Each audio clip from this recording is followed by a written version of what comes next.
I am so excited for yet another epic Rebel Radio conversation with my friend Charlene Madden. Welcome to the show, Charlene. I'm so glad you're here today. Thank you for having me. I'm excited to be here. So, as always, before we went live, I shared a little bit of your numerology with you. And I'm curious, what was kind of your biggest takeaway from that? What stood out to you? I kind of chuckled when you said I needed to, maybe have a little more discipline in my life because that's probably where I struggle the most. But you were talking about rights and wrongs, and Mhm. I joke constantly at work because I always feel like righteous indignation is the word that everybody laughs, and I'm like, that's just me being righteously, like upset Mm, about the ways of the world. So yeah. yeah, judgment. I mean, judgment is one of those words where we all do it. So Mhm. it's just holding that in moderation in the right container. So, but yeah, it was spot on. That's for sure. Yeah, the numbers never lie. Yeah. That's what I love about it so much. So tell us a little bit about Charlene. Who are you in the world? What do you do? Who do you serve? I serve whoever needs me, is what I Mhm. always say. I believe that my message gets to the right person at the right time, because I know that happened to me. So I am I call myself a woman's empowerment coach, but Mhm. I don't just work with women, but that's usually where my focus and my connection lies. So I just try to take the trauma that I experienced in life and that I've kind of rolled through, and the tools that I have learned as a coping mechanism and ways to deal with everything, and I try to share that to people who need it. So I always say I'm just dealing with the person who I was 5 years ago. So that's who I reach. Mm, So, yeah, I love that. So, who were you 5 years ago? Tell us a little bit of your story. oh, I was a mess. Well, Mm, I guess it's 6 years ago I was a mess. But mhm, 6 years ago I was sitting in a women's workshop, mhm. and I pulled up to that workshop with my hunting rifle in the back seat of my car. And I planned Mm, 2 days after that workshop, I was planning to end my life. mm, I had experienced almost a decade of sexualized trauma at the hands of my grandfather. I went through a pretty dysfunctional marriage because I was dysfunctional. mm, Tried raising kids, but found that I was just repeating the same generational patterns that I grew up with. And then jumped into a toxic relationship that was full of domestic abuse, and that lasted for 13 years. So by the time everything that relationship ended, my ex-partner actually committed suicide 2 months after the relationship ended, and I kind of spiraled down into rock bottom. And like I said, mm, was just 2 days away when I was at the right place at the right time, and I was quiet enough to hear the messages that the universe was sending me. And I think that's the key. Was I think the messages were coming through. I mhm. just, I had dealt with that internal dialogue and fight for so long that when I showed up at that workshop, the fight was over because my mind was made up. Mm. So I was quiet enough to finally, hear those messages, and everything changed after that weekend. Mm. Wow, what a powerful story. And to just have that moment of surrender and then the message come through that you're not done here yet. You are not complete. Absolutely. Wow, Yeah. I love that so much. So tell us a little bit. I mean, you spoke about the universe. So obviously you are connected to that, whatever that label is that you choose to use. I use the word Mhm. universe as well. I'm curious, what does unity consciousness mean to you from this new awakening that you've been in the last 6 years? I think I realized how interconnected we all are. And I think that was such a big healing point for me because I had lived in this state of feeling isolated and alone because I was so trapped in my own mind and the trauma that I had experienced. Mhm. And I think hearing stories, and that's why for me, story is so powerful. I was able to connect and understand that we all are connected. So many people have experienced, unfortunately, the same traumas that I have, but understanding that, with that connectedness allows healing. And so Yeah. we all play a part in everyone's healing out there. And so for me, it was just stepping into the power of not only my own healing, but embracing, being able to contribute to the healing of other people. Yeah, I love that so much. And, I love that you brought up that we've all suffered trauma of some kind, right? It may not look the same to everyone, but we've all experienced that trauma. And I think that is the point sometimes of awakening, is so that we can reach back and open up our arms and a hand and say, hey, I've been through this. And look at what Mhm. it's like on the other side, and I can help, right? Absolutely. Yeah. I love that so much. Yeah. Yeah. So, what kind of like rituals or habits do you have in place to, as we're bringing up the discipline again, what kind of rituals or habits do you have in place to help you stay devoted to unity consciousness? For me, anchoring in my morning is so important, and it's not something that I used to do. I used to just, get up and go. And Hmm. when you start your day in chaos, the chaos continues to ripple throughout your day. So for me, being able to just start my day in quiet, however that looks like. I am a Reiki practitioner, Hmm. so I will do a Reiki self treatment on myself. I will do some meditation. I will do some journaling, gratitude.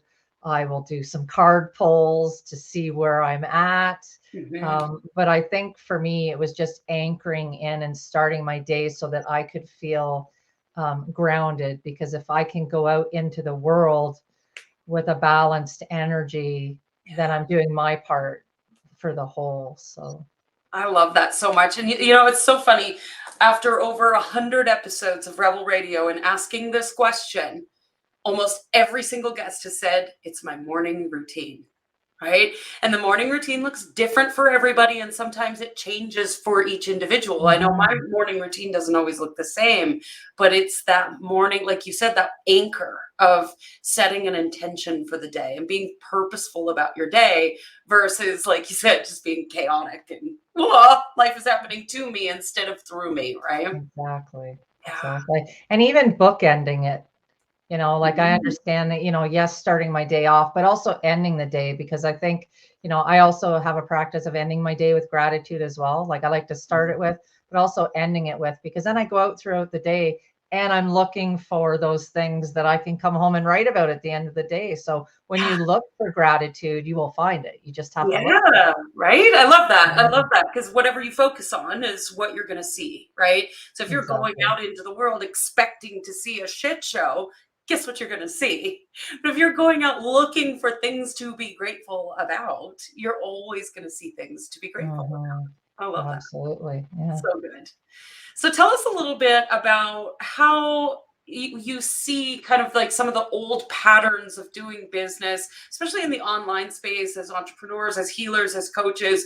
How do we break some of the old patterns of the marketing and the ways of doing business and step into this new way of doing business through unity consciousness? I think for myself, marketing is not something that I am very proactive with in that aspect, because I feel like marketing is just through connection. Yeah. Just being, I think when you start to take your eyes off of being of service, that's when things get muddled. So I Hmm. think, for myself, it's just, like I get up every day and I'm like, whose life can I impact today? Right? Like who can I be of service to today? And when you go out with that mentality of whether it's, just doing a Facebook post or, answering emails that you get or messages on social media, um, I think we've gotten away from, and I think social media kind of drew us away from that human connectedness that we Hmm. were feeling, because, especially with what we went through, Hmm. not being able to personally connect with people, it limited that availability for us to get in proximity with people and Yeah. share the energy. Because the energy, when you go into a, what it's like when you go into a room and the energy isn't balanced, it's hard to even go into a social media platform with that unbalanced energy sometimes. So, but I think I also recognize that being able to interact now on social media, the reach is so much greater. I mean, I never thought that I would be working with people, across the globe. I Hmm. was, focused on my one little bubble here of people close to me. So it's recognizing that our impact and the ripples and the we can make in the vibration is global now instead of limited. So Yeah, I love that so much. And I love that you talk about the connection. I mean, yes, we've gone through this 2 year period at this time of the recording, but we've also, I think before the pandemic, it was always just like ambition and go, go, go. And we were so busy that we weren't connecting, like on a true level of connection. right. And now we're just so like almost desperate for that connection that it's creating deeper community, I believe. And I'm seeing that in my own communities. I'm seeing that in other people's communities where the conversation has more depth. There's more meaning to it. It's not this surface level, I'm in a hurry, I got to get shit done, I got to go. It's like, let's have coffee and sit and talk and really have that connection. I think that's so powerful. Yeah, and I think like you were saying, the intention has shifted. And I Yes. think that's what's huge because yes, we were talking to talk before. And I Yeah. think after everything now we're speaking and we're interacting to develop that connection because I think people realized over the last couple of years how important it was and how a lot of us didn't put as much energy into building the connection as Yeah. we should have. So it has really highlighted the importance of connecting with people for sure. Yeah, absolutely. Instead of taking it for granted, now we nurture it, which I love. Absolutely. I love. Yeah. So good. So here at Rebel Radio, we also love to ask the question about wealth because every single guest has a different definition. So I am curious to know how you define wealth. I don't look at wealth as a dollar value. Mhm. To me, wealth is more of a feeling of fulfillment in my life. If I'm wealthy, I have strong, healthy relationships with other people. I have a strong, healthy relationship with myself. I have bodily health and well being.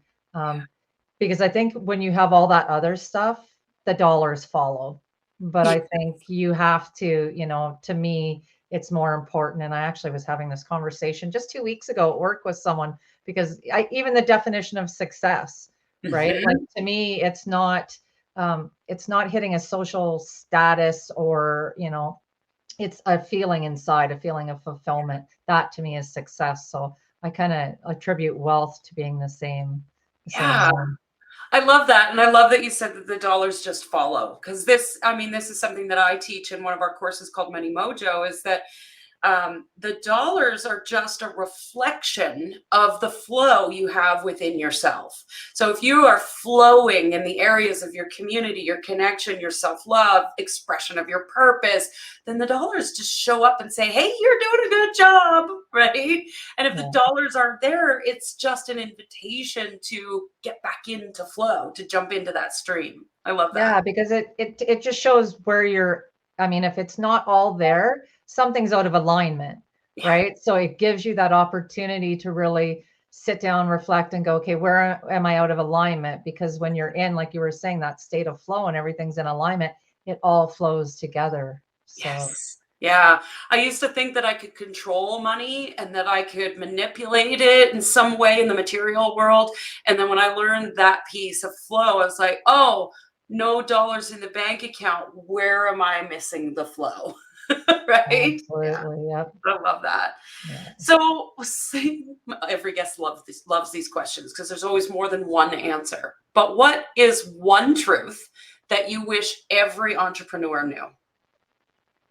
What is one truth? Every time. You know what? I thought about this answer. What is it?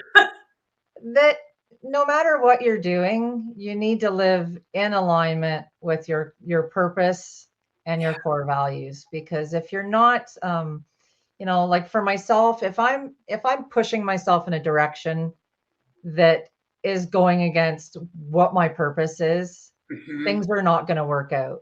So when you're struggling as an entrepreneur, it's time to really step back And like you're Mhm. saying, adjusting what your definition of success is for you.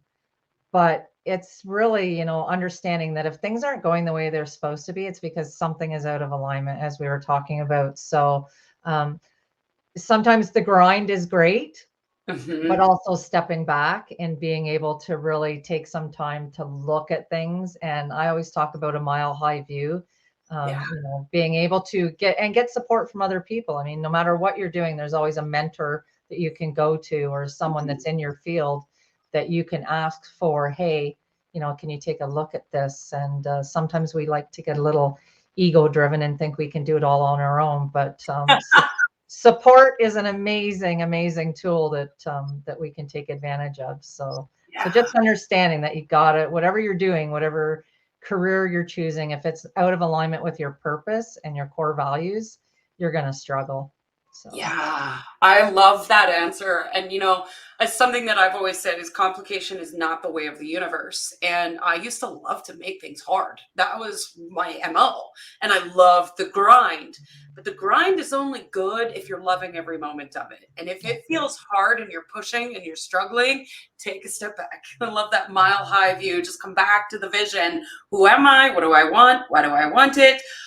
Oh, I don't even need to be doing this right now. That's Right? right. Yeah. I love that. So good. So, what's something that you've discovered about yourself that's helped you to grow along your journey as an entrepreneur? That it's okay to ask for help. And that's probably why I said that. Yeah. You know, a trauma response is we want to just do things by ourselves and do it alone because it feels safe that way. If I only depend on myself, it's a safe place. Hmm. So for me, understanding that part of being a successful entrepreneur is being vulnerable and being able to go, I don't need to know it all to be successful, because I can find, like it's a constant learning process, number one. Hmm. And like every day, I'm like, okay, what am I going to learn today? What can I learn that's going to move me 1 degree towards where I want to be? Yeah. So I think for myself, it was just understanding that, especially as a woman, business owner, I don't have to be that bitch, like I don't have to be that, that force of nature. I can be vulnerable and still be successful. So Yes. I love the vulnerability piece. I think that was one of my biggest growth as well, was learning that it's okay to let people in. It's okay to share well, I don't know the answers actually. Yeah, or even, I'm kind of having a crappy day. It's okay to say that and mhm, to be in that, because we're humans. And like you said, we're not this like the bitch female entrepreneur that can just get shit done and go, go, go. We're not robots, right? exactly. Yeah, Yeah. I love that so much. Oh, Charlene, I want to thank you for being on the show. Thank you Thank for being you. here today and sharing your wisdom with us. Thank you. As always, we end the show with one last question. What do you dream of for the world? Does world peace sound really corny? But Not at uh, all. healing and connection. Mhm. I think, all last night and today, I have struggled emotionally because of the things that have happened Yeah. in the last day. Um, and I feel, and feeling so connected with the universe and the energy. Sometimes it's hard to hold that energy that's, just trembling, because I feel like we're trembling right now. So Mhm. if I could just wish anything, I would just wish connection, just love, support, and connection for the world, because we need it right now. So Yeah.